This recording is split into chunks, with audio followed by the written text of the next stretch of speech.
We are in the middle of the month of Sha'ban, and the month of Ramadan will soon be upon us. May Allah Azza wa Jal bless us with its barakat and blessings and grant us tawfiq to fulfill our obligations towards Him in this month. Fasting is a special honor and privilege. It's a gift from Allah subhanahu wa ta'ala. It should not be seen as a burden. It should be, this responsibility should be fulfilled happily with contentment and reassurance. We should not have a sense of being burdened, of being put through difficulty. مَا أَنزَلْنَا عَلَيْكَ الْقُرْآنَ لِتَشْقَى. The Quran was not revealed to put us into hardship. This deen is full of ease.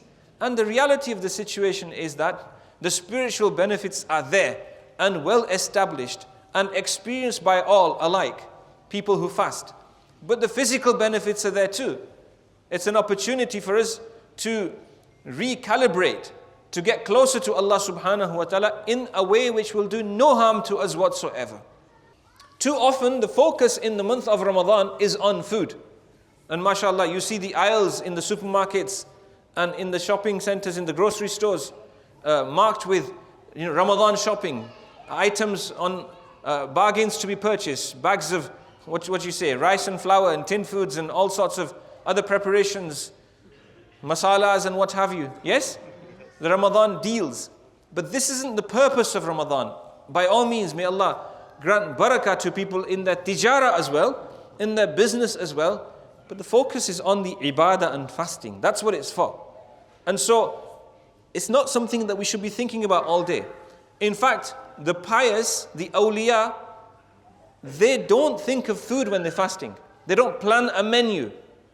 And Imam Ghazali rahmatullah ali and others from our shuyukh, Sheikh Zakaria rahimullah, in his work, the Fadail and Virtues of Ramadan, they mention that the very pious people, they don't make any preparations for iftar. They don't think of iftar all day. And by the way, it makes life easier as well. If you want your fast to become difficult, then just look at, mashallah, HD pictures of melting cheese and pizzas. It's not necessary to preoccupy yourself. This is why I say to the young ones who come to study in the masjid, say, come for Asr to the masjid and read Quran from Asr to Maghrib. That way, your fast will be easier. You get the 2 prayers with jama'ah and congregation, and you'll get some recitation done, and you won't be harassing your parents, your mums. You will not be doing tawaf of the kitchen. So many adults are like children in the month of Ramadan. Many adults only think of their bellies. And that's not really the way it's supposed to be. Imam Ghazali rahmatullahi alayhi says that our evening iftar should not be more substantial in Ramadan than it is outside of Ramadan. If it is, the spiritual benefit will be taken away. So keep it simple. Easier on the pocket, easier on the cook, easier on the stomach, easier on the ibadah, the tarawih prayer, the qiyam of the night. And as soon as you eat your first morsel, you're quite comfortable anyway. In reality, it's all in the mind. Do you remember your early fasts when you were children? And all day you dreamed of what you would eat and how much of it you would eat. And then perhaps your mother prepared a big spread for you. And when you opened your fast, you couldn't eat much of it at all. Reality of the situation. The same with adults. Kitna kha lenge? How much can you eat? You only have one stomach and you're not meant to fill it to the brim anyway. So, food should not be the focal point. Let's be clear, it's halal to eat halal food. And that's another adab of fasting.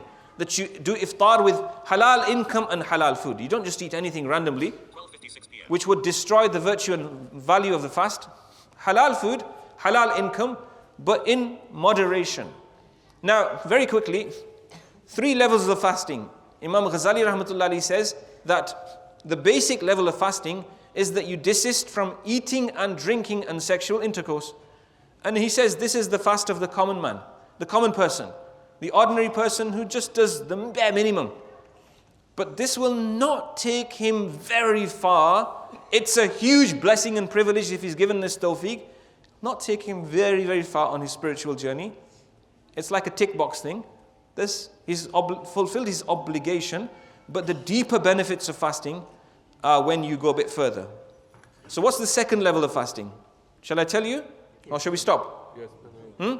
The second level of fasting is when you don't just desist from food and drink and sexual intercourse, you desist and resist the temptation to commit any sin with the eyes, with the ears, with the tongue, with the hands, with the feet, with the sexual parts, with any part of your body.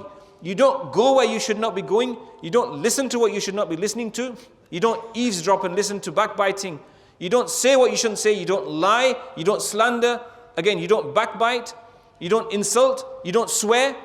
You don't look at what you're not supposed to look at. You keep your eyes away on the screen and on the street, things which you're not supposed to look at. You don't steal. You don't commit fraud. You don't do anything that you're not supposed to do. You fast from sins. This is a much higher level, a far superior level, which will take you to go much faster, exponentially. You've put your car into not just like the 6th gear, but what should we say? Overdrive. Turbocharge. And then, do you want to go one level higher than this? Yes? We can at least try, can't we? Yes? We can try. So the top level of fasting of the muqarrabeen, the awliya, the anbiya alayhimus salatu wasalam, the siddiqeen, is when you fast from everything except Allah subhanahu wa ta'ala. You fast from everything except the akhirah. You don't allow, even momentarily, your heart to be distracted from the akhirah and from Allah subhanahu wa ta'ala. Shall I give you an example? Rasulullah sallallahu alayhi wasallam would do i'tikaf in Ramadan in the masjid, in a tent. In a tent. He's with the Sahaba. The best creation after the Anbiya. In the masjid, in i'tikaf. And yet there's a hijab, there's a curtain, this khayma, this Turkish canopy would be used, and the Prophet ﷺ would seclude himself in the masjid. Subhanallah. This is the level of seclusion. Why? Because Allah's Rasul and Habib is engaged with Allah subhanahu wa ta'ala. You and I cannot match the level of the muqarrabeen and the siddiqeen and the pious necessarily, and the anbiya are above and beyond, but we can do it at our own level, can't we? Can we not spare some days for i'tikaf, or at least some days? And if you're a busy person and you're up to your ears in work and family, and your circumstances do not allow i'tikaf and time in the masjid, quality time, then you can still do what Hafiz ibn Qayyim rahimahullah says.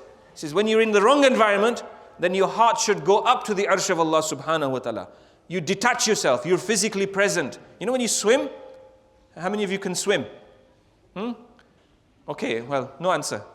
Yeah?